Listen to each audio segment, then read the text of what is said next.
There was a man who had 3 sons, the youngest of whom was called the Simpleton, and was despised, laughed at, and neglected on every occasion. It happened one day that the eldest son wished to go into the forest to cut wood, and before he went his mother gave him a delicious pancake and a flask of wine, that he might not suffer from hunger or thirst. When he came into the forest, a little old grey man met him, who wished him good day, and said, "Give me a bit of cake out of your pocket, and let me have a drink of your wine. I am so hungry and thirsty." But the prudent youth answered, "Give you my cake and my wine? I haven't got any. Be off with you." And leaving the little man standing there, he went off. Then he began to fell a tree, but he had not been at it long before he made a wrong stroke, and the hatchet hit him in the arm, so that he was obliged to go home and get it bound up. That was what came of the little grey man. Afterwards the second son went into the wood, and the mother gave to him, as to the eldest, a pancake and a flask of wine. The little old grey man met him also, and begged for a little bit of cake and a drink of wine. But the second son spoke out plainly, saying, "What I give you I lose myself, so be off with you." And leaving the little man standing there, he went off. The punishment followed. As he was chopping away at the tree, he hit himself in the leg so severely that he had to be carried home. Then said the simpleton, "Father, let me go for once into the forest to cut wood." And the father answered, "Your brothers have hurt themselves by so doing. Give it up, you understand nothing about it." But the simpleton went on begging so long that the father said at last, "Well, be off with you, you will only learn by experience." The mother gave him a cake. It was only made with water and baked in the ashes, and with it a flask of sour beer. When he came into the forest, the little old grey man met him and greeted him, saying, "Give me a bit of your cake and a drink from your flask. I am so hungry and thirsty."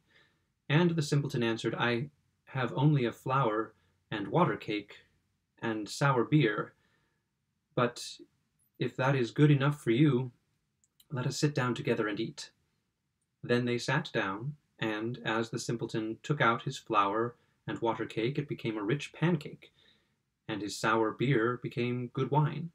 Then they ate and drank, and afterwards the little man said, "As you have such a kind heart, and shared what you have so willingly, I will bestow good luck upon you.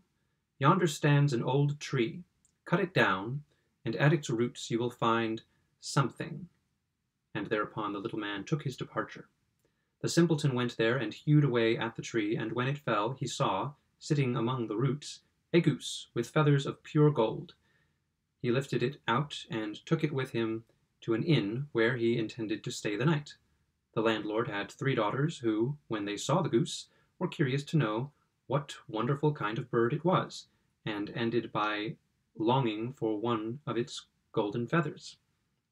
The eldest thought, "I will wait for a good opportunity, and then I will pull out one of its feathers for myself." And so when the simpleton was gone out, she seized the goose by its wing, but there her finger and hand had to stay, held fast. Soon after came the second sister, with the same idea of plucking out one of the golden feathers for herself. But scarcely had she touched her sister, than she also was obliged to stay, held fast. Lastly came the third, with the same intentions, but the others screamed out, "Stay away! For heaven's sake, stay away!" But she did not see why she should stay away, and thought, "If they do so, why should not I?" And went towards them. But when she reached her sisters, there she stopped, hanging on with them, and so they had to stay all night. The next morning the simpleton took the goose under his arm and went away, unmindful of the 3 girls that hung on to it. The 3 had to run after him, left and right, wherever his legs carried him. In the midst of the fields they met a parson, who, when he saw the procession, said, "Shame on you girls, running after a young fellow through the fields like this." And forthwith he seized hold of the youngest by the hand to drag her away. But hardly had he touched her, when he too was obliged to run after them himself. Not long after, the sexton came that way, and seeing the respected parson following at the heels of the 3 girls, he called out, "Ho, your reverence, whither away so quickly? You forget that we have another christening today." and he seized hold of him by his gown. But no sooner had he touched him than he was obliged to follow too. As the five tramped on, one after another, two peasants with their hoes came up from the fields, and the parson cried out to them, and begged them to come and set him and the sexton free. But no sooner had they touched the sexton than they had to follow on too. And now there were 7 following the simpleton and the goose. By and by they came to a town where a king reigned, who had an only daughter who was so serious that no one could make her laugh.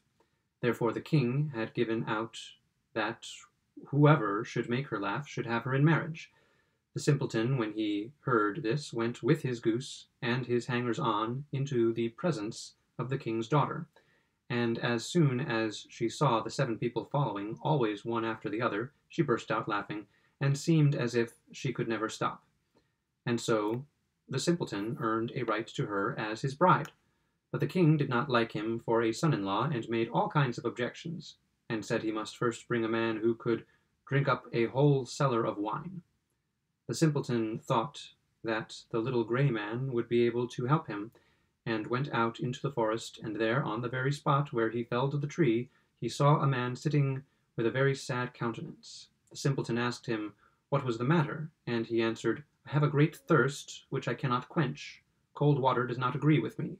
I have indeed drunk up a whole cask of wine, but what good is a drop like that?" "Then," said the simpleton, "I can help you. Only come with me, and you shall have enough."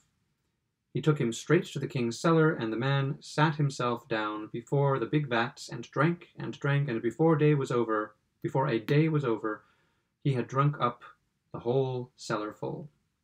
The simpleton again asked for his bride, but the king was annoyed that a wretched fellow called the simpleton by everybody should carry off his daughter, and so he made new conditions. He was to produce a man who could eat up a mountain of bread.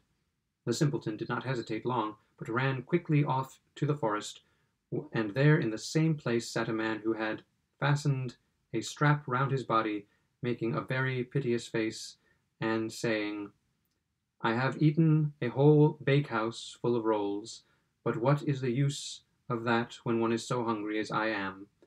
My stomach feels quite empty, and I am obliged to strap myself together, that I may not die of hunger." The simpleton was glad of this, and said, "Get up quickly, and come along with me, and you shall have enough to eat."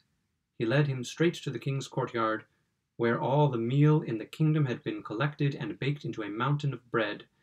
The man out of the forest settled himself down before it, and hastened to eat, and in one day the whole mountain had disappeared. Then the simpleton asked for his bride the third time. The king, however, found one more excuse, and said he must have a ship that should be able to sail on land or on water.